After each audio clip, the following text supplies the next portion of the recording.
একজন মাঠে মাঠে ঘুরছে, আর এক পাগল এসে জিজ্ঞেস করছে, ঘুরছো কেন? ঘুরবো না, আগামীকাল কোরবানির দিন, গরু তালাশ করতেছি, গরু পাচ্ছি না, বাজারে টাজারে ঘুরলাম, আবার আর এক বাজারে যাচ্ছি। আরে বাজারে বাজারে গরু কেন? মাঠে কত গরু আছে, একটা ধরে জবাই দিলেই তো হয়। লোকটি বলছে, দেখো পরের গরু জবাই দিলে তা তো গোনা হবে। কয় না, তুমি অঙ্ক বোঝো না। গরু জারি হোক, কোরবানির দিনে গরু জবাও যদি করো তাহলে সবটা একটা হবে। কোরবানি উপলক্ষে জবাও করছে, একটা সব পাবা না? তো কোরবানির জন্য একটা সব হবে, আর চুরির জন্য অবশ্যই একটা পাপ হবে। কোরবানি যখন দিবা তো কোরবানির সব আর চুরির পাপ ভগ্নাংশের মতো কাটাকাটি হয়ে যাবে, গোশত খাবা ফাও।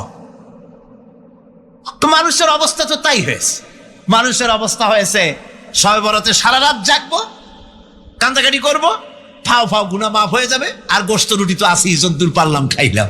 পরের দিন টু ফুর্তি, নো চিন্তা। নাউযুবিল্লাহি মিন যালিক। এই কান্দারও দাম নাই, আর এই ধরনের রাত জাগারও দাম নাই, এই ধরনের ইবাদত করেও দাম নাই। ইবাদতটা হচ্ছে জীবনের সব ক্ষেত্রে ইবাদত করতে হবে। ইবাদত সম্পর্কে মিস ইন্টারপ্রিটেশন যেটা এসেছে, ভুল অর্থ যেটা এসেছে, সেই ভুল অর্থের কারণে মানুষ শুধু মনে করে নামাজ রোজা হজ যাকাতই শুধু ইবাদত না। ইবাদত হচ্ছে জীবনের সকল ক্ষেত্রে গোলামিটা হতে হবে আল্লাহ পাকের সব জায়গায়। এই চোখ দিয়ে গুনাহ কামাই করা যাবে, আবার এই চোখ দিয়ে সব কামাই করা যাবে। যদি কোনো সন্তান তার মা বাপের দিকে ভক্তির নজরে, মহব্বতের নজরে যদি তাকায়, নবীজি বলেছেন একটা কবুল নফল হজের সওয়াব আমলনামায় লেখা যাবে। সাহাবীরা প্রশ্ন করেছেন, যদি কেউ 100 বার তাকায় তো কি হবে? নবীজি বলেছেন, আল্লাহ রাব্বুল আলামিনের নিয়ামতের ভান্ডার, অফুরন্ত নিয়ামতের সেখানে কোনো অভাব নাই। যদি কোনো বান্দা যদি তার মা বাপের দিকে দৈনিক 100 বার তাকায় তো ওই বান্দার আমলনামায় 100 কবুল নফল হজের সওয়াব লেখা যাবে। তাহলে দেখা গেল চোখের চাহনি আপনার ইবাদত, আপনার ঘুম ইবাদত, আপনার চাকরি ইবাদত, আপনার ব্যবসা বাণিজ্য ইবাদত। তার মানে হলো আল্লাহর গোলামি, আল্লাহর হুকুম অনুযায়ী কাজ করার নামই হচ্ছে ইবাদত। ইয়াকা নাবুদু ওয়া ইয়াকা নাস্তাইন। পড়েন সবাই, ইয়াকা নাবুদু ওয়া ইয়াকা নাস্তাইন।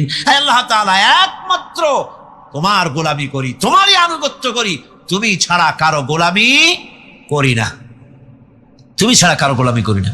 এখন দোকানদার নামাজের মধ্যে পড়লো ইয়াকা নাবুদু। ইয়াকা নাবুদু, নাবুদু শব্দটা হচ্ছে মোজারের সিগা। এটা এর মধ্যে দুইটা কাল পাওয়া যায়, বর্তমান আর ভবিষ্যৎ, দুটি কাল পাওয়া যায়।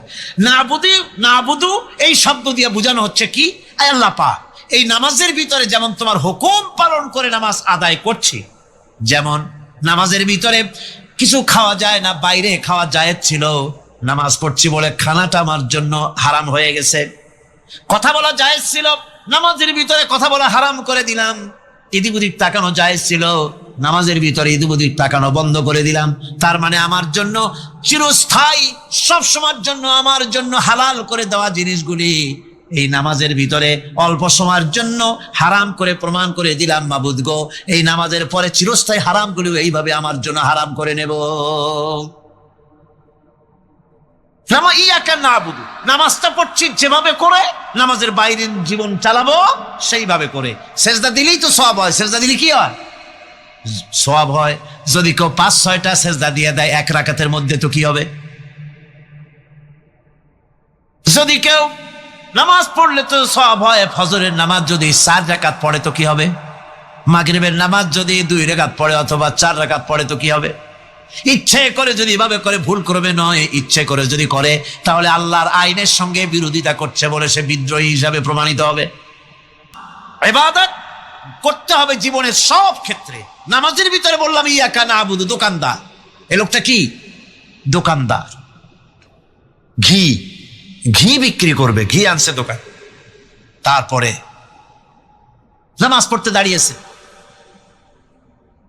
দোকানের পেছনে ছোট্ট ঘর আছে, নামাজ পড়তে দাঁড়িয়েছে, শুরু করে দিল আল্লাহু আকবার, আলহামদুলিল্লাহি রাব্বিল আলামিন আর রহমানির রহিম মালিকি ইয়াউমিদ্দিন ইয়াকা নাবুদু ওয়া ইয়াকা। তাড়াতাড়ি পড়তে হবে যেহেতু খরিদ্দার আসতেছে। খরিদ্দার 2-4 জন ভিড় জমা এসে নামাজ ছেড়ে দিয়েছে। কর্মচারীকে ডাকছে, পেরেশন ভিতরে আসলো, আমি তো কেবল খাঁটি ঘি নিয়ে আসছি, ওর মধ্যে তো ভেজাল দিই নেই। তাড়াতাড়ি করে ওর মধ্যে যা দিয়ে ভেজাল দিতে হয় ভেজাল দিয়ে ঠিক মতো দিয়া তারপরে বিক্রি করবি। 100 টাকা কেজি, 250 টাকা করে বিক্রি করবি। আল্লাহু আকবার, রহমানির রহিম মালিকি ইয়াউমিদ্দিন ইয়াকা নাবুদু ওয়া ইয়াকা। এটা নামাজ হইল কর? এই নামাজের আল্লাহর কোনো দরকার আছে? কোনো দরকার নাই। ইবাদত তো হবে নামাজ যার হুকুমে, ব্যবসা তার হুকুমে।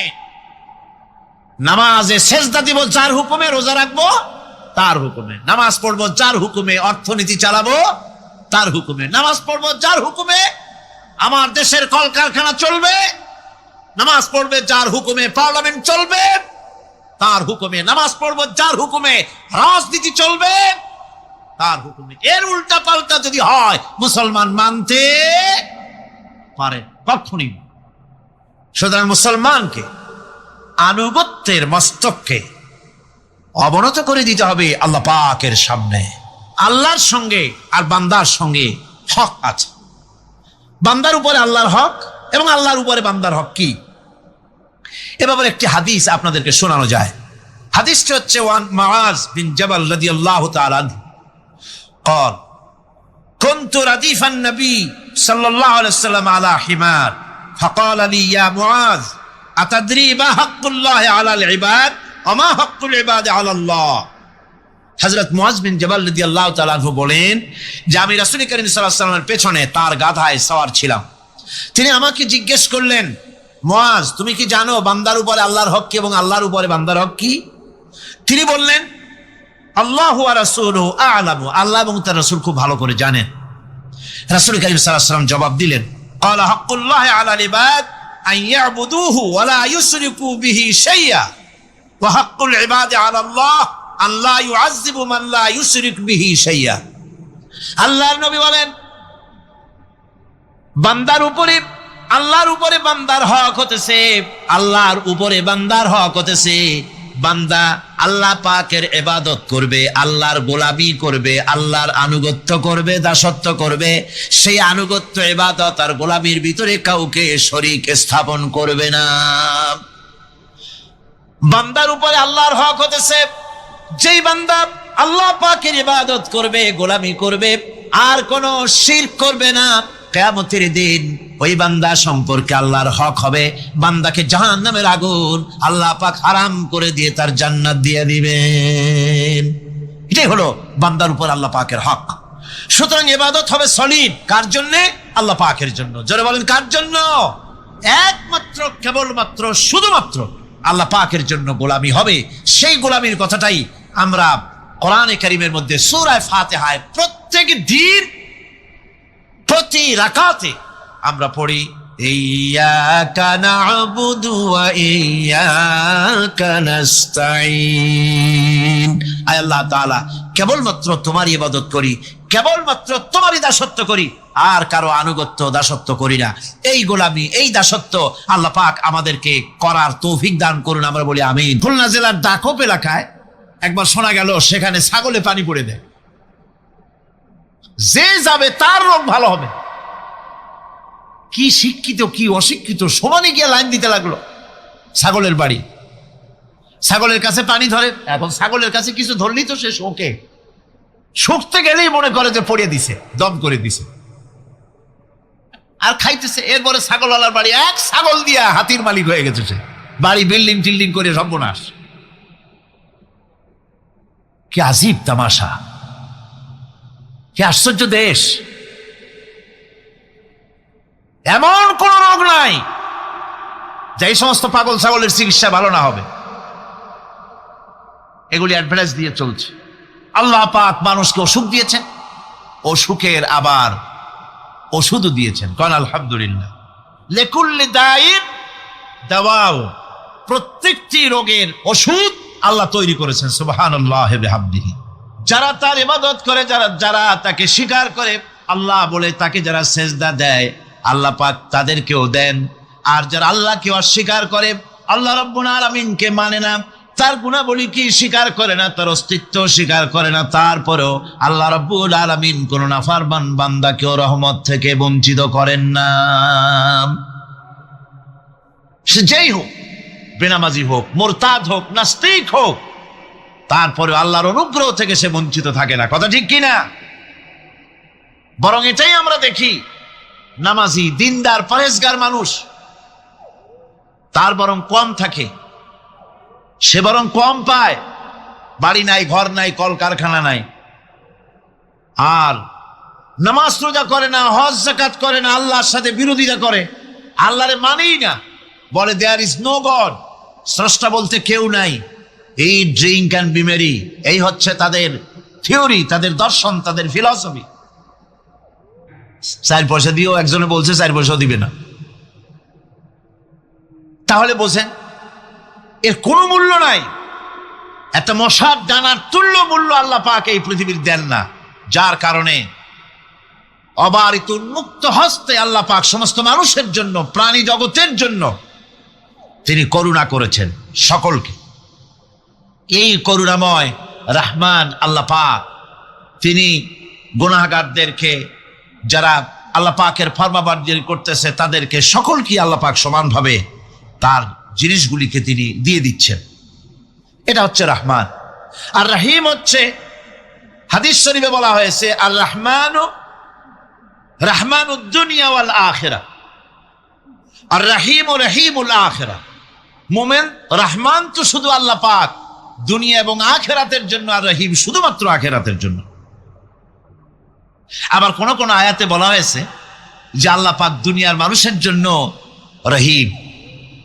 একটি আয়াতে ভাবে বলা হয়েছে, হুয়াল্লাযী ইউসাল্লি আলাইকুম ওয়া মালাইকাতুহু লিয়ুখরিজাকুম মিনাজ যুলুমাতি ইলান নূর ওয়া কানা বিল মুমিনিনা রহিমা। সে আল্লাহই তোমাদের প্রতি রহম করেছেন, রহমত নাজিল করেছেন, এবং তার ফেরেশতাগণ এই উদ্দেশ্যে যে তোমাদেরকে তিনি অন্ধকার থেকে আলোর দিকে বের করে নিয়ে আসবেন। আর তিনি হচ্ছেন মুমিনদের জন্য রহিম, অত্যন্ত দয়াবান। আরবি ভাষায় আর রহমান অন্তর্জগতের এমন একটি নম্র উচ্ছ্বাসিত অবস্থার প্রতি ইঙ্গিত করে, যার ফলে তার স্বতঃস্ফূর্তভাবে নিজের থেকেই মহানুভবতা এবং প্রীতি ও মহব্বতের ইচ্ছার বহির্প্রকাশ ঘটে। তাই রহমতের মধ্যে আছে স্নেহ, আছে প্রীতি, আছে অনুগ্রহ। আল্লাহ পাকের রহমতটা কি জিনিস? সেটা হচ্ছে রহমতি ওয়াসিআত কুল্লা শাই, আমার রহমত দিয়ে সমস্ত জিনিসকে ঢেকে রাখা হয়েছে। প্রত্যেকটি জিনিসের ভিতরে আল্লাহ পাকের রহমত রয়েছে। রহমত ছাড়া এই পৃথিবীতে মানুষের চলার কোনো পথ নাই। সমস্ত ব্যাপারেই আল্লাহ পাকের রহমত আর রহমত।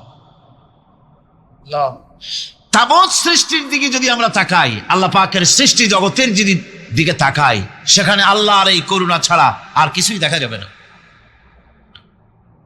কোরআনে কারিমে বলা হচ্ছে, وَسَخَّرَ لَكُم مَّا فِي السَّمَاوَاتِ وَمَا فِي الْأَرْضِ جَمِيعًا مِّنْهُ إِنَّ فِي ذَلِكَ لَآيَاتٍ لِقَوْمٍ يَتَفَكَّرُونَ।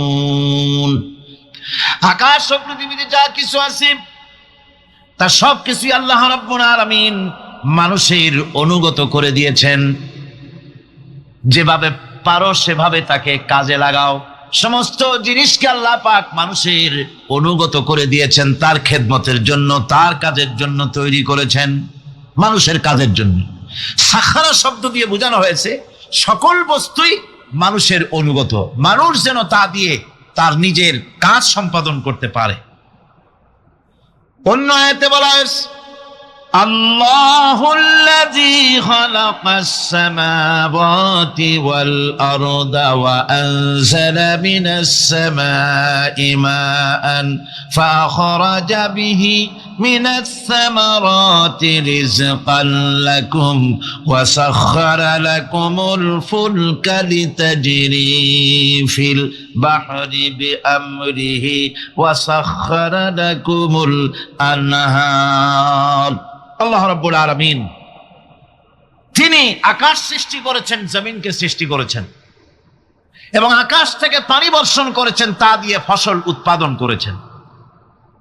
এই ফসলের পিছনে আল্লাহ পাকের কি বিরাট রহমত কাজ করতেছেন আপনি লক্ষ্য করেন। কাদার ভিতরে, কর্দমাক্ত জমিনের ভেতরে আপনি বীজ বপন করেছেন।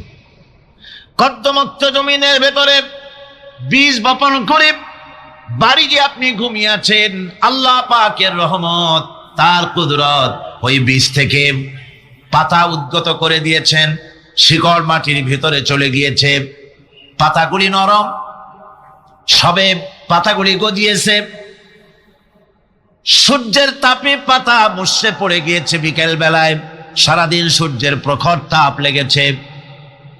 এরপরে গাছ বড় হলো, তার ভিতরে রব্বুল আলামিন ধান দিলেন, গম দিলেন, এভাবে করে যত্ন করে তার শুরু থেকে শেষ পর্যন্ত প্রত্যেকটি গাছকে খাদ্য ব্যবস্থাকে আল্লাহ রব্বুল আলামিন নিজ যত্নে নিজ কুদরতে আপন রহমতে সবগুলিকে লালন পালন করে মানুষের হাতে তুলে দিলেন। মানুষকে আল্লাহ পাক সর্বশ্রেষ্ঠ মর্যাদা দান করেছেন, যার কারণে আল্লাহ পাক বলেছেন ওয়ালাকাদ কাররামনা বানি আদম, আদম সন্তানকে আমি সম্মান দিয়েছি, মর্যাদা দিয়েছি। আর সেই মর্যাদা দেওয়ার কারণে যত খাদ্য তার সামনে পেশ করেছি, আল্লাহ পাক আপন রহমতে সব খাদ্যগুলিকে প্যাকেট করে বান্দাদের সামনে হাজির করে দিয়েছেন। কোনো খোলা খাবার দেওয়া হয়নি, কারণ মানুষ হচ্ছে আল্লাহ পাকের শ্রেষ্ঠ মেহমান, মর্যাদা সম্পন্ন প্রাণী, মর্যাদা সম্পন্ন মেহমান এই মানুষ। তার সামনে কলা দেওয়া হলো কভার করে, প্যাকেট করে। আনারস বলেন, আম বলেন, কাঁঠাল বলেন, যত রকমের ফল আল্লাহ পাক দান করলেন, বেদানা বলেন, আপেল বলেন, সমস্ত ফলগুলিকে, খাবারগুলিকে আল্লাহ পাক প্যাকেট করে করে আপন রহমতে বান্দাদের সামনে হাজির করে দিয়েছেন। তার এত দয়া, তার দয়াই আকাশ থেকে বৃষ্টি হয়, সেই বৃষ্টিতে ফসল ফলে। তার দয়ায়, তার রহমতে তিনি পানি মানুষের আয়ত্তে করে দিয়েছেন। এই পানির উপরে জাহাজ পরিচালনার জন্য আল্লাহ পাক সুযোগ করে দিয়েছেন। জাহাজ পরিচালনা করা হচ্ছে সমুদ্রের ভেতরে মানুষের জন্য। এভাবে করে আল্লাহ পাক সব জিনিসকে তার সুযোগের মধ্যে এনে দিয়েছে।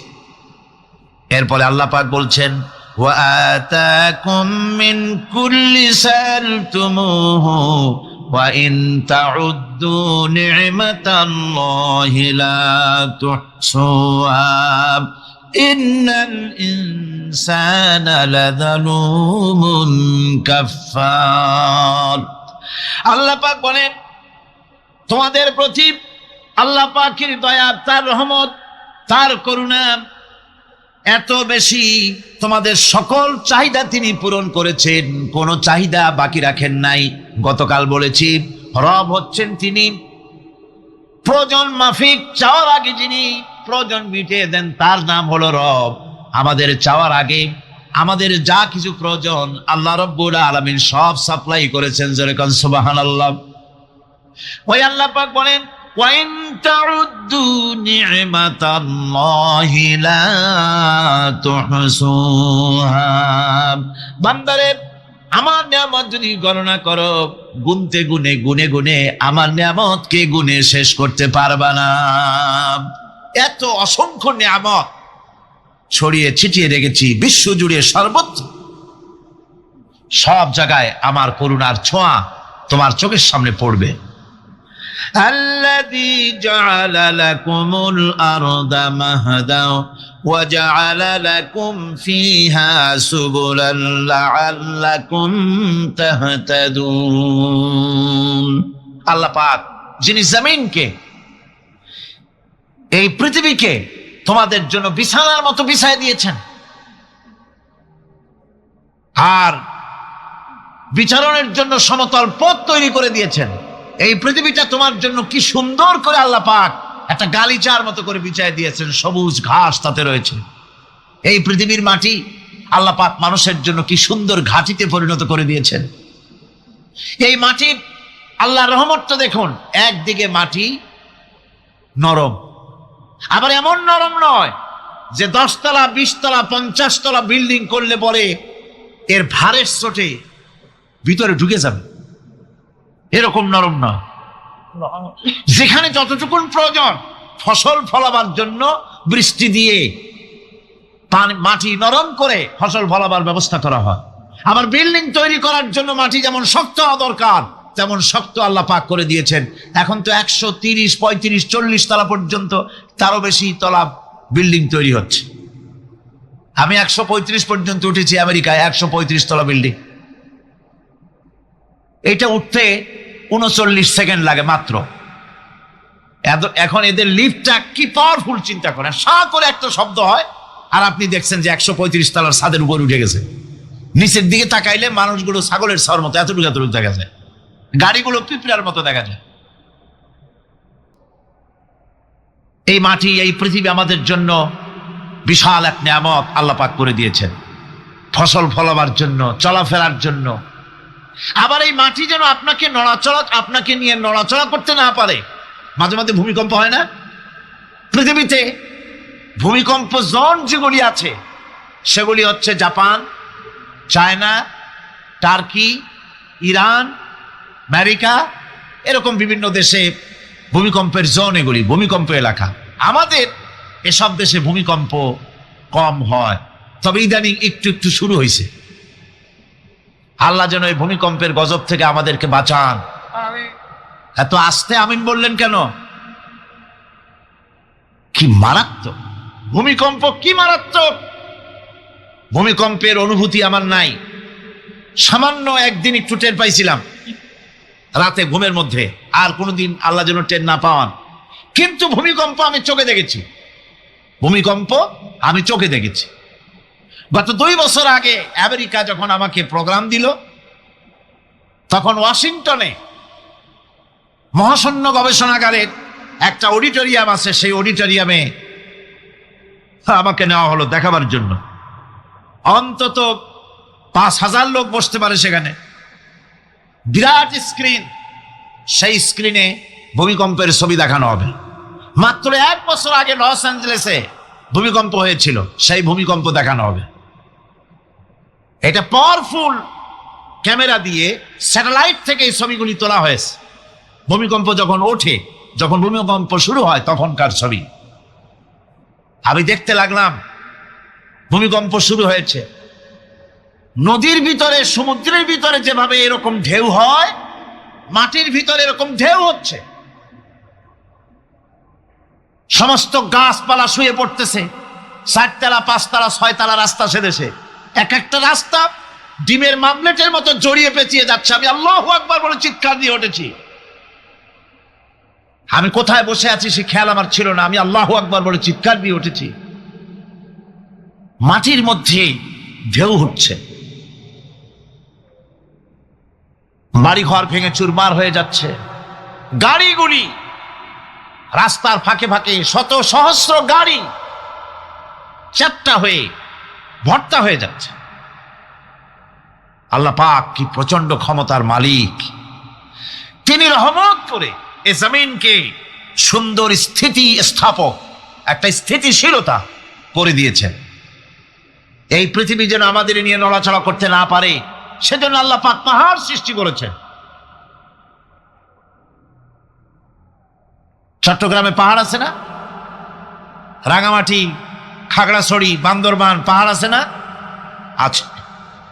লোকেরা এই পাহাড়ের উপকারিতা বোঝে না, সমানে পাহাড় কাটে। যারা পাহাড় কাটেন তারা আত্মঘাতী কাজ করেন, তারা পৃথিবীর মানুষের ক্ষতি করেন। পাহাড় আল্লাহ পাক তৈরি করেছেন। আল্লাহ কোনো জিনিস খেলতামশার জন্য তৈরি করেন নাই। গতকাল এই আয়াতটি আমি পড়েছিলাম, আল্লাযীনা ইয়াযকুরুনাল্লাহা কিয়ামান ওয়া কুউদান ওয়া আলা জুনুবিহিম ওয়া ইয়াতাফাক্কারুনা ফী খালকিস সামাওয়াতি ওয়াল আরদ রব্বানা মা খালাকতা হাযা বাতিলা। নিরর্থক করে আল্লাহ পাক কোনো জিনিসকে তৈরি করেন নাই। আল্লাহ পাক এই পাহাড় সৃষ্টি করেছেন জমিনের ভারসাম্য রক্ষা করার জন্য। সেই পাহাড়গুলি কাটতেছে মানুষ সমানে, গাছ কাটতেছে সমানে। এতে করে প্রকৃতির ভারসাম্য নষ্ট হয়ে যাচ্ছে। এগুলি সব আল্লাহ পাকের রহমত, সবগুলি আল্লাহ পাকের নিয়ামত। খালি খালি আল্লাহ কিচ্ছু তৈরি করেন নাই। ব্যাংকগুলোর জনমের মতো খাইয়া, ব্যাঙের ব্যবসা করে, চীনের কাছে ব্যাংক বিক্রি করে এখন বাংলাদেশ মহাবিপদে পড়েছে। এখন ব্যাংক কোথায় পাওয়া যায় তাই তালাশ করে। কারণ এই ব্যাঙের উপকারিতা আগে জানা ছিল না। এত কীটনাশক ওষুধ ছড়ানো লাগতো না। কীটনাশক ওষুধ ছড়িয়ে জমিনের উর্বরা শক্তির 12টা বাজানো হচ্ছে। আল্লাহ পাক আপন কুদরতে আপন রহমতে অসংখ্য ব্যাঙ তৈরি করে দিয়েছিলেন, যাতে করে অতিরিক্ত পোকামাকড় গুলি এরা ধরে ধরে খাইয়া ফেলে। আল্লাহ পাকের এগুলি কিভাবে নষ্ট করা হলো, আর এখন কীটনাশক ওষুধ দিয়ে সর্বনাশ করা হলো। আর কীটনাশক ওষুধ আনা হচ্ছে ভারত থেকে, ইন্ডিয়া থেকে। ভারত থেকে কীটনাশক ওষুধ আর সার জানা হচ্ছে, তা দিয়ে বাংলাদেশের মাটির উর্বরা শক্তি আরো নষ্ট হচ্ছে। গাছপালা তরুলতা তৈরি করে দিলেন। এরপরে আল্লাহ পাক বলছেন, তাকিয়ে দেখো সমুদ্রের দিকে, ওয়া হুয়াল্লাযী সাখখারাল বাহরা লিতাকুলু মিনহু লাহমান তারিয়ান ওয়া তাস্তাখরিজু মিনহু হিলিয়াতান তালবাসুনাহা। সমুদ্রের দিকে লক্ষ্য করে দেখো, এই সমুদ্রকে তোমাদের অনুগত করে দিয়েছি। এর মধ্যে রয়েছে তাজা মাছ মাংস রয়েছে, এর ভিতরে রয়েছে তোমাদের পরিধানের অলংকারাদির জন্য মূল্যবান সম্পদ রাখা হয়েছে সমুদ্রের মধ্যে। বিজ্ঞানীরা বলেছেন, পৃথিবীর উপরিভাগে যা আছে মাটির তলায় তার থেকে অনেক বেশি বেশি মূল্যবান জিনিস আছে। আছে না মাটির তলায় মূল্যবান জিনিস? কি আছে? কি আছে? খনিজ দ্রব্য আছে, সোনা আছে, লোহা আছে, তেল আছে। তেল যে শুধু সৌদি আরবে, কুয়েতে আর কাতারে, বাংলাদেশে তেল নাই এটা ঠিক না। আমাদের দেশে তেল আছে। আল্লাহ তেল আমাদের দেশে দিয়েছেন, তবে অতটা না হলেও কিছুটা তো দিয়েছেন। কারণ সব জায়গায় এক রকমের নিয়ামত দেওয়া হয় না, এক এক দেশে এক এক রকমের নিয়ামত আল্লাহ পাক দেন। আমাদের দেশে যা আছে তা আবার সৌদি আরবে নাই। আমাদের দেশে বেল আছে, চালতি আছে, গাব আছে, এগুলি আছে সৌদি আরবে। আমাদের দেশে চা আছে, পাট আছে। আমার দেশেও তেল আছে। মাঝে মধ্যে তেলের কুয়া সিলেটের হরিপুর থেকে, বাখরাবাদ থেকে, ভোলা থেকে, বিভিন্ন জায়গা থেকে তেলের কুয়া বের করে দেখানো হয়। তেল আছে। যারা ক্ষমতাসীন, যারা সরকার, যারা দেশ চালাও, যদি আমারে সেজদা দাও, যদি নামাজি হও, কোরআনের সাথে বিরোধিতা যদি না করো, যদি কোরআন সুন্নাহর শাসন প্রতিষ্ঠা করো, এ ধরনের অসংখ্য তেল বের করে দেব। কিন্তু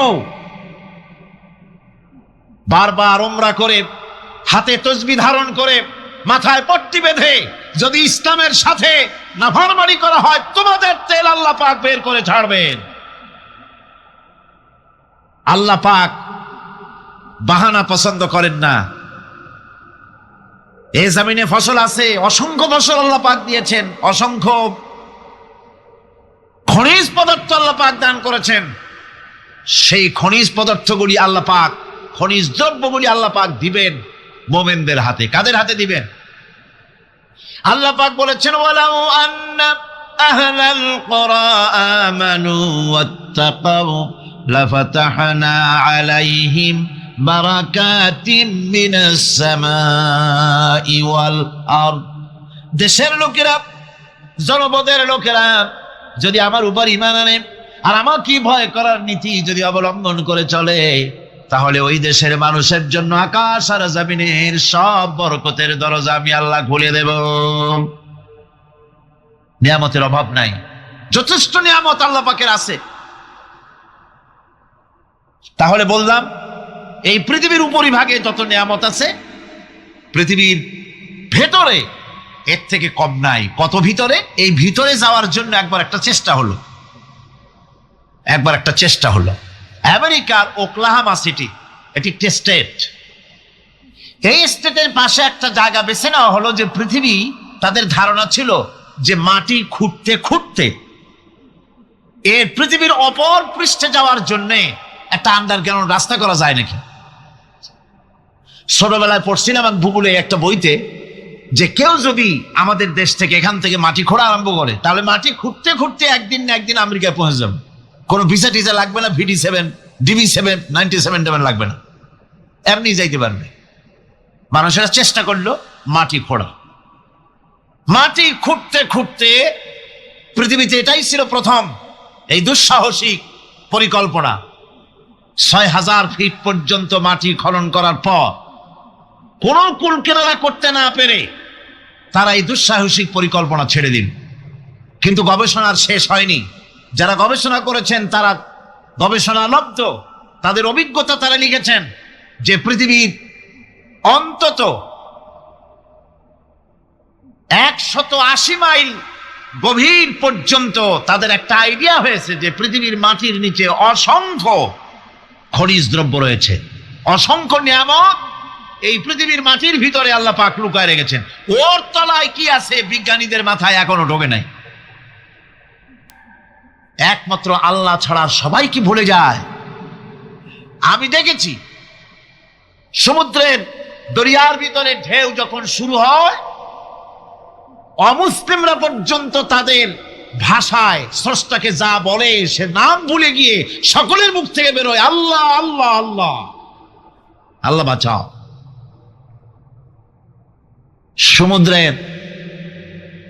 সমুদ্র বিরাট রহস্য, একটি বিরাট রহস্য। বারমুদা ট্রায়াঙ্গলের কথা আপনারা শুনেছেন। বারমুদা ট্রায়াঙ্গলটা কি, এটা এখনো বিজ্ঞানের কাছে স্পষ্ট হয়নি। বারমুদা ট্রায়াঙ্গলের যে এরিয়া আছে, প্রশান্ত মহাসাগর এবং আটলান্টিক মহাসাগরের মোহনায়, এইখান থেকে যখন কোনো প্লেন যায় অথবা কোনো জাহাজের রেঞ্জে আসে, প্লেন হারিয়ে যায়, জাহাজ হারিয়ে যায়, কোথায় যায় কেউ হদিস করতে পারে না। ক্যালিফোর্নিয়ার লস অ্যাঞ্জেলেসে যখন আমার প্রোগ্রাম হচ্ছিল, তখন একটি শহরে আমাকে নেওয়া হয়েছিল, সেন দিয়েগো শহরের নাম। সেন দিয়েগোতে ওয়ার্ল্ড সি, যেখানে সি ওয়ার্ল্ড যেখানে আছে, সেইখানে বারমুদা ট্রায়াঙ্গল কি জিনিস তার অনুমতি দেওয়ার জন্য তারা ওখানে একটা আইডিয়া করার জন্য কিছু এনভায়রনমেন্ট তৈরি করে রেখেছে। 50 লোক একসঙ্গে ঢুকতে পারে। তা আমরা সেখানে ঢুকলাম, টিকিট করে ঢুকতে হয়। চেয়ারে বসার পর প্লেনের মতো সিট বেল্ট দিয়ে কোমর বেঁধে নিতে হয়। এরপরে লাইটগুলি অফ হয়ে গেল। তারপরে দেখা গেল সামনে বিরাট স্ক্রিনে সমুদ্র ভেসে উঠেছে, সমুদ্রের ঢেউ শুরু হয়েছে, ধারা বিবরণী আসতেছে মাইকে যে আমরা এখন সমুদ্রের ভিতর দিয়ে চলছি। এটা ছিল সমুদ্রের পারে। আমরা যেখানে বসছি এই বিল্ডিংটা এরকম এরকম করতেছে। এখন আমার ধারণা হয়েছে সত্যিই বুঝি সমুদ্রের মধ্যে গিয়ে নামছে। সামনে দেখা যাচ্ছে বিরাট হাঙ্গর আসতেছে, বড় রকমের পাহাড় আসতেছে, এই পাহাড়ের সাথে টক্করে এখনই লাগবে। এই কথা বলতে না বলতে উপরে একটা শব্দ হলো, আর পানি বৃষ্টির মতো গায়ের উপরে পড়া আরম্ভ করলো। আমি তো চিন্তাই করতে লাগলাম, আল্লাহ এখানে ঢুকলাম কেন? বারমুদা ট্রায়াঙ্গল মারাত্মক অভিজ্ঞতা। এই সমুদ্র, মহাসমুদ্রের ভিতরে আল্লাহ রাব্বুল আলামিন অসংখ্য রহস্য রেখে দিয়েছেন, যা আজ বিজ্ঞানীরা উদ্ঘাটন করতে পারেনি। এই মহাসমুদ্রের ভিতরে রয়েছে ম্যাগনেটিক পাহাড় পানির তলায়। যদি রাডারে ধরা না পড়ে জাহাজের, তাহলে এর রেঞ্জের ভিতরে আসলে এমন আকর্ষণে টেনে নেবে, পাহাড়ের সাথে লেগে টপ করে লেগে জাহাজ চানাচুর হয়ে যাবে। এই মহাসমুদ্রের ভেতরে আল্লাহ পাক মাছ রেখেছেন, অসংখ্য মাছ রয়েছে, অসংখ্য ধরনের প্রাণী রয়েছে। আর তিনি এমন রহমান, প্রত্যেকটি প্রাণীর আবার আত্মরক্ষার জন্য হাতিয়ার তার সাথে সাথে দিয়ে দিয়েছেন। এক প্রকারের মাছ আমি নিজে দেখেছি সি ওয়ার্ল্ডে গিয়ে, এক প্রকারের মাছ আছে, সে যদি আক্রান্ত হয় তাহলে তার পেছনের দরজা থেকে এক প্রকারের লাভা, এক প্রকারের আটা জাতীয় জিনিস ছেড়ে দেয়। ওইটা পানি তড়িৎ গতিতে, আর পানি আশেপাশে পানিগুলি ইলেকট্রিফাইড হয়ে যায়। যে তাকে আক্রমণ করতে আসছে ইলেকট্রিক শক খেয়ে পালানো ছাড়ার পথ থাকে না। আবার আর এক প্রাণী, আর এক প্রকারের মৎস্য আছে যেগুলি আক্রান্ত হলে পরে সে তখন তার মুখ থেকে ব্লু রঙের, গাঢ় কালো রঙের এক প্রকারের কতগুলি লালা বের করে দেয়, তার আশেপাশে একদম কালো অন্ধকার হয়ে যায়, তাহলে আর কেউ দেখতে পারে না। এভাবে করে প্রত্যেককেই আত্মরক্ষার জন্য আল্লাহ পাক হাতিয়ার দিয়ে দিয়েছেন। সুবহানাল্লাহ বিহামদিহি। সেই সমুদ্রের ভেতরে এই ধরনের মৎস্যরাজি, বিরাট বিরাট প্রকাণ্ড প্রকাণ্ড প্রাণী আল্লাহ পাক সেখানে রেখেছেন। এরপরে এই সমুদ্রের মধ্যে রয়েছে মণিমুক্তা। আল্লাহ পাক বলছেন তোমরা পোশাক তৈরি করবে, তোমাদের স্ত্রীদের জন্য অলংকার আদি তৈরি করবে, সেজন্য ওর ভিতরে মণিমুক্তা মহামূল্যবান জিনিস এই সমুদ্রের ভেতরে আমি দিয়ে রেখেছি। আপন কুদরতে আপন মেহেরবানিতে কেউ আমার কাছে চায় নাই, আমি নিজের থেকে তোমাদের সমস্ত প্রয়োজন মিটিয়েছি, যা লাগবে সব জোগাড় করে দিয়েছি। কিতাবে এসেছে হযরত ওমর রাদিয়াল্লাহু তাআলা আনহুর জামানায় হযরত আলী রাদিয়াল্লাহু তাআলা আনহু তিনি স্বপ্নে দেখছিলেন, স্বপ্ন দেখছেন যেন তিনি মুহাম্মদ সাল্লাল্লাহু আলাইহি ওয়াসাল্লামের পেছনে ফজরের নামাজ আদায় করছেন। এটা হযরত আলীর স্বপ্ন। স্বপ্ন দেখে স্বপ্নের ভেতরে তিনি নামাজ পড়লেন রাসূলের পেছনে। নামাজ শেষ করে তিনি বেরিয়েছেন। মসজিদের দরজা আসার পর তিনি দেখলেন এক বুড়ি দাঁড়ানো, হাতে এক ঝুড়ি খোরমা। বলছেন ওমর, বলছেন আলী, এই খোরমাগুলি নিয়ে যাও, আমার নতুন বাগানের খোরমা। নবী করিম সাল্লাল্লাহু আলাইহি ওয়াসাল্লামকে দিবে, তিনি নিজে খাবেন এবং সাহাবায়ে কিরামদেরকে দিবেন। এতে করে আমার বাগানে আল্লাহ পাক বরকত দান করবেন। হযরত আলী ভিতরে ঢুকলেন। স্বপ্ন না বাস্তব? স্বপ্ন দেখতেছেন। আপনারা খেয়াল রাখেন। কিন্তু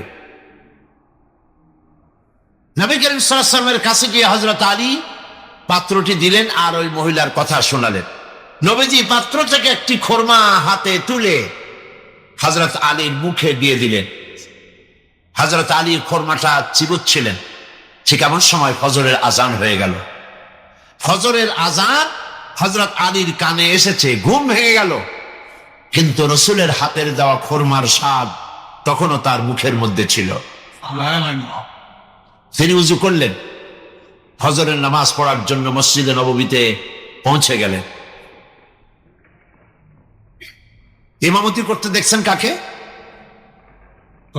হযরত ওমর রাদিয়াল্লাহু তাআলা আনহু। তার জমানায় এই স্বপ্ন। হযরত ওমর ইমামতি করছেন, ফজরের নামাজ শেষ হয়েছে, মাসনুন তরিকা অনুযায়ী হযরত ওমর রাদিয়াল্লাহু তাআলা আনহু সালাম ফিরিয়ে পেছনের দিকে ফিরেছেন। হযরত আলী ফজরের পরে মাসনুন দোয়াগুলি পড়ে সকলের আগে বেরিয়ে গেছেন। মসজিদ থেকে বেরোবার সাথে সাথে দেখেন দরজার কোনায় এক মহিলা দাঁড়ানো, এক পাত্র খোরমা হাতে। বলতেছে, আলী, এই খোরমাগুলি নিয়ে যাও, আমার নতুন বাগানের এগুলি। আমিরুল মুমিনিন ওমর রাদিয়াল্লাহু তাআলা আনহুকে বলো তিনি যেন নিজে খান এবং আল্লাহ রাসূলের সাহাবীদের মধ্যে খোরমাগুলি যেন তিনি ডিস্ট্রিবিউট করে দেন। হযরত আলী খোরমার পাত্র নিয়ে ভিতরে ঢুকলেন, হযরতে ওমরকে দিলেন। হযরত আলী লক্ষ্য করলেন স্বপ্নে যা দেখলাম তাই তো বাস্তব হচ্ছে। তিনি খোরমার পাত্র দিয়ে ঘটনা শোনালেন।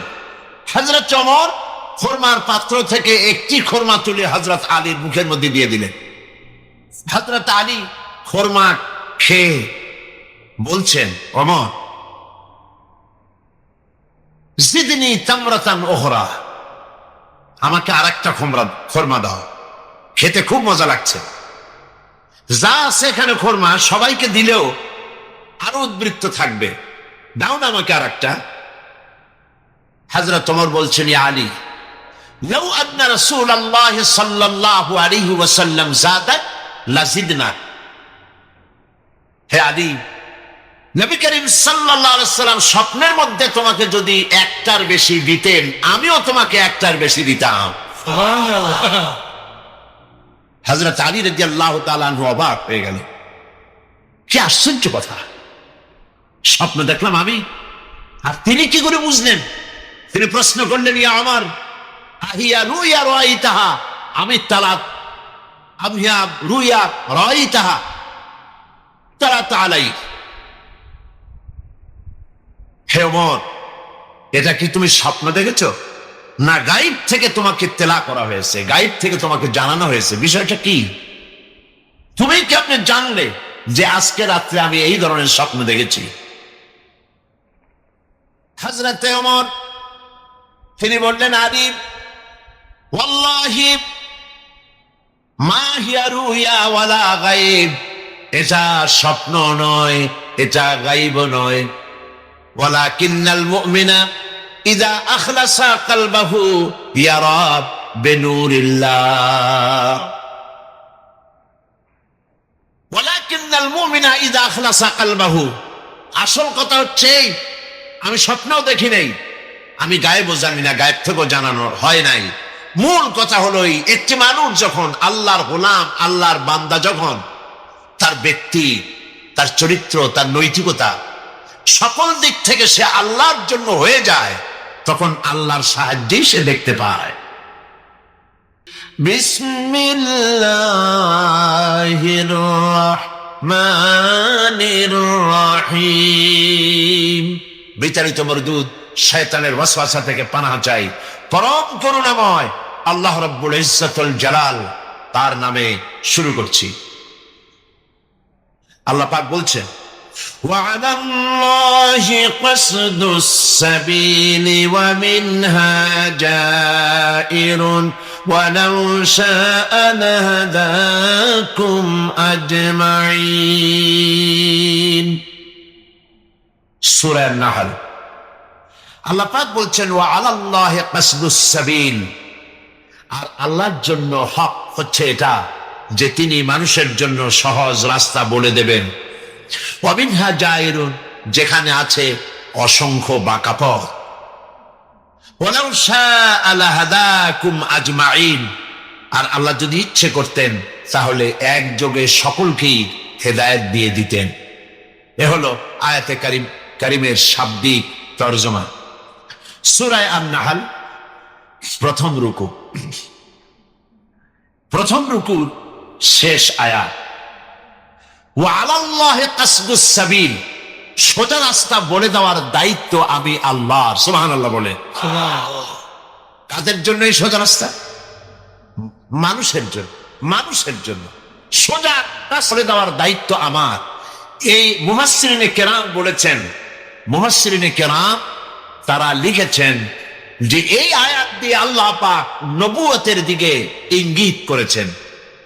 পৃথিবীর মানুষের জন্য সব থেকে বেশি প্রয়োজন কি যদি আমি প্রশ্ন করি, আপনারা কি জবাব দেবেন? কেউ বলবেন ভাত, কেউ বলবেন তরকারি, নাকি কি বলেন তো? পৃথিবীর মানুষের জন্য সব থেকে বেশি প্রয়োজন রিসালা, সব থেকে বেশি প্রয়োজন রিসালা। কারণ হচ্ছে আল্লাহ রাব্বুল আলামিন ডাইরেক্ট কোন মানুষের সঙ্গে কথা বলেন না। আল্লাহ যা বলতে চান, তিনি মানুষকে হেদায়েত দিতে চান, তিনি সরাসরি আমাদের সাথে কথা বলবেন না। তিনি কথা বলতে হলে মিন ওয়ারাই হিজাব, পর্দার আড়াল থেকে বলেন। কারো কারো সঙ্গে কথাবার্তা, কোন কোন নবীর সঙ্গে আল্লাহ পাক কথাবার্তা বলেছেন, কিন্তু আল্লাহ পাক তিনি ডাইরেক্ট সরাসরি কোন মানুষের সঙ্গে কথা বলেন না। সেই জন্য মানুষের হেদায়েতের জন্য তিনি নবী বানিয়েছেন। এবং এই নবী আল্লাহ পাক হঠাৎ করে কাউকে বানান না। নবী তিনি যাকে বানান আগে থেকেই তাকে টার্গেটে নিয়ে নবুয়তের চরিত্র দিয়েই তাকে তৈরি করেন। সুবহানাল্লাহ। পৃথিবীতে নবী ইলেকশনে হয় না, নবী ভোটের মাধ্যমে নবী হয় না, নবী হয় সিলেকশনের মাধ্যমে। কিসের মাধ্যমে হয় বলেন? সিলেকশন। কে সিলেকশন করেন বলেন? কে করেন? আল্লাহ রাব্বুল আলামিন সিলেকশন করেন। কাকে তিনি নবী বানাবেন কেবলমাত্র তিনিই জানেন। পৃথিবীর সমস্ত মানুষ যদি একযোগে চেষ্টা চালায় কাউকে নবী বানাবার জন্য, নবী বানাইতে পারবে না। কারণ নবী হওয়ার জন্য তিনটি শর্ত সব থেকে বেশি জরুরি। এক নম্বরের শর্ত হলো ওহী। ওহী ছাড়া নবী হওয়া যায় না। কতজনই নবুয়তের দাবি করেছে কিন্তু মিথ্যা প্রমাণিত হয়েছে, মার খাইছে। একজন মিথ্যাবাদীর তো মৌত হয়েছে। মিথ্যাবাদী নবীর মৌত হলো কোন জায়গায়? টয়লেটে, পায়খানার মধ্যে মৌত হয়েছে, আপনারা জানেন। তো নবুয়ত আল্লাহ পাক দেন এবং তাদেরকে মোটামুটি তিনটি জিনিস আল্লাহ পাক তাদের সকলকে দেন।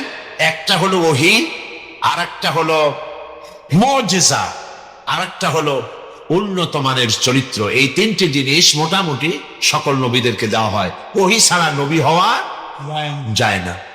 পৃথিবীর সমস্ত মানুষ যদি চেষ্টা করে আল্লাহর কাছ থেকে ওহী নামাবার জন্য, যদি দোয়া করে, ধর্মঘট করে, হরতাল করে, ওহী আসবে? জিবরাইল আসবে? আসবে না। তো একটা হলো ওহী। সেই ওহী আল্লাহ পাক জিবরাইলের মাধ্যমে ওহী প্রেরণ করেন।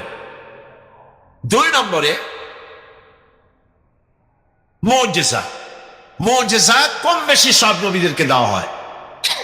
মুজিজা হলো সেই জিনিস যা ওই যুগের মধ্যে সব থেকে শক্তিশালী থাকে, আর সেই জিনিসটাকে দুর্বল করে দিতে পারে নবীর হাতে আল্লাহ পাক এমন শক্তি দেন। যেমন মূসা আলাইহিস সালামের জামানায় তখন শক্তিশালী ছিল জাদু। কি ছিল বলুন? এ লাঠিটা তুমি ফেলে দাও। লাঠি ফেলে দিলেন, কি হয়ে গেল? সাপ। হযরতে মূসা আলাইহিস সালাম হাতের লাঠি যখন ফেলে দিলেন, হিয়া হাইয়াতুন তাসআ, বিরাট সাপে পরিণত হয়ে গেল। মূসা আলাইহিস সালাম ভয় পেলেন। আল্লাহ পাক বললেন, খুযহা ওয়ালা তাখাফ, ভয় পেও না, ধরো। তিনি ধরলেন, কি হয়ে গেল? আবার লাঠি হয়ে গেল। এখন এটা যে মুজিজা, সেটা জাদুকরেরা বুঝেছিল। জাদুকরেরা বুঝে নাই? বলেন বুঝে নাই? কোরআন শরীফ পড়েন, তাহলে জবাব দিতে আপনাদের জন্য সুবিধা হবে। ফেরাউন যখন মূসা আলাইহিস সালামের সামনে জাদুকর আনলো, জাদুকরেরা তারা মন্ত্রপুত করে দড়ি, লাঠি ইত্যাদির উপরে ঝাড়ফুঁক করলো। ওগুলো সাপ হলো, বাঘ হলো, সিংহ হলো, সাপ হলো। এরপরে মূসা আলাইহিস সালামকে আল্লাহ পাক হুকুম করলেন লাঠি ফেলে দিতে। লাঠি ফেললে লাঠি সাপ হয়ে গেল। সাপ হয়ে জাদুকরদের তৈরি করা এইগুলি সব কি করলো? খেয়ে ফেলে দিল। জাদুকরেরা বুঝতে পেরেছে, জাদুকরেরা বুঝতে পেরেছে আমরা যেটা দেখাইছি এটার নাম জাদু। মূসা আলাইহিস সালাম যেটা দেখাইছেন এটার নাম জাদু না, কারণ মূসা আলাইহিস সালাম যেটা দেখালেন ওটাই তো জাদু খেয়ে ফেলে দিয়েছে। কাজে এটা জাদু না, বরং জাদুর দাদা।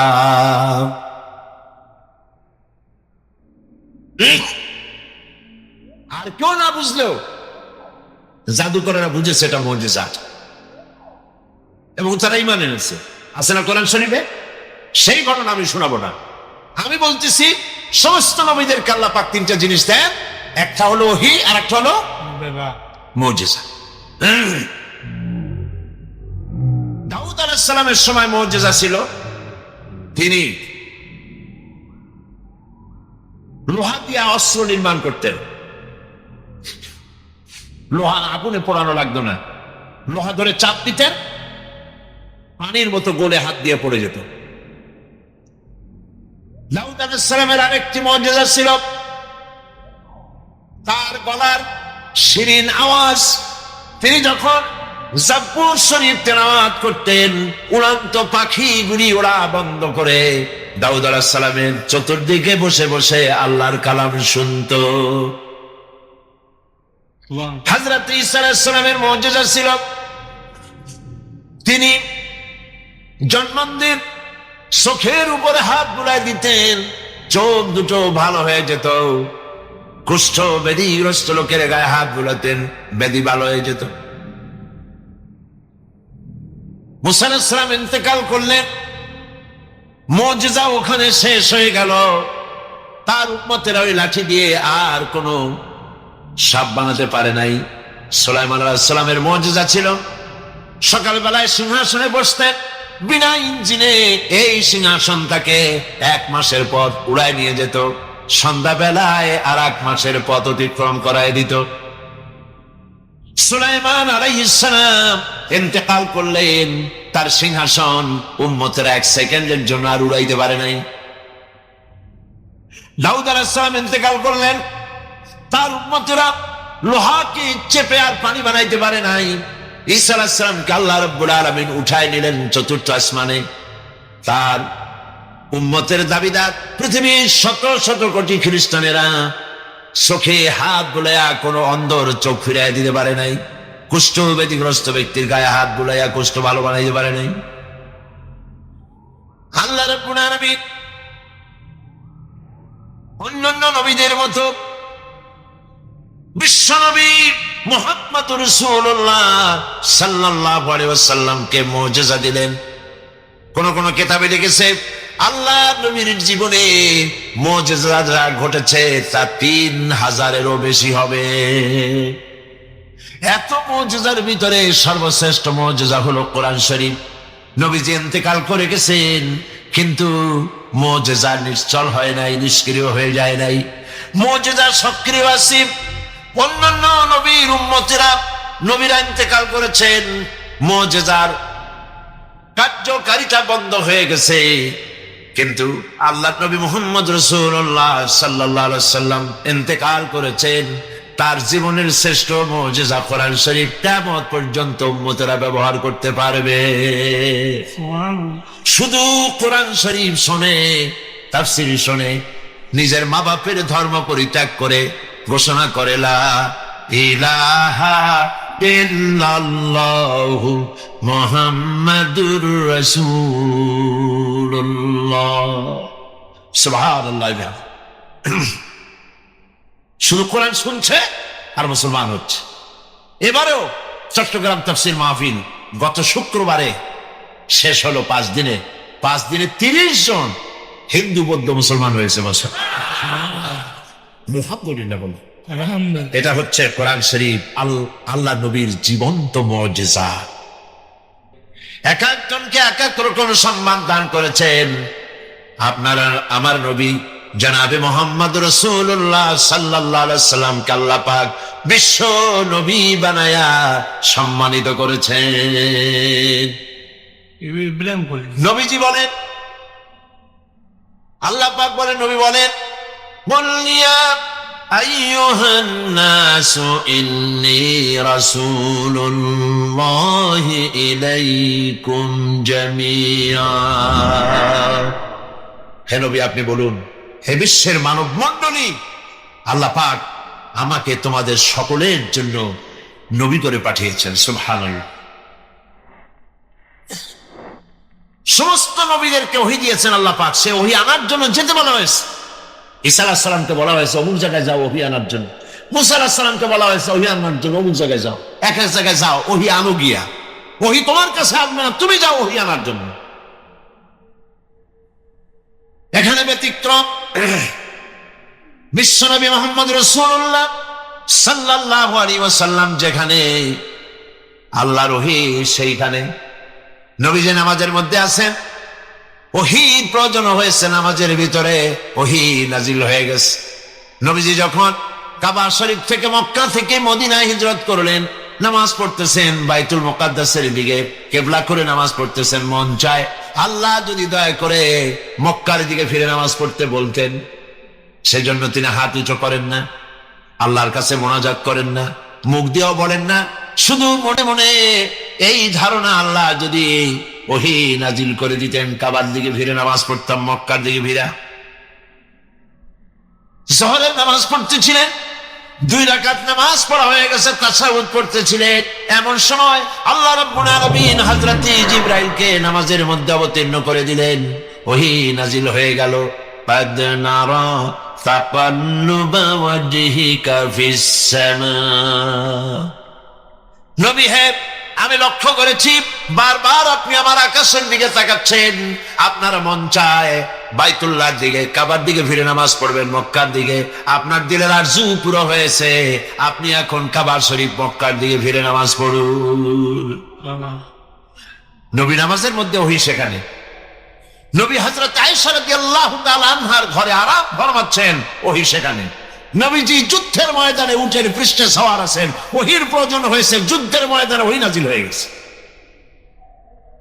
আল্লাহ পাক মুহাম্মদ রাসূলুল্লাহ সাল্লাল্লাহু আলাইহি ওয়াসাল্লামকে তাম পৃথিবীর মধ্যে সর্বশ্রেষ্ঠ নবী করে পাঠালেন।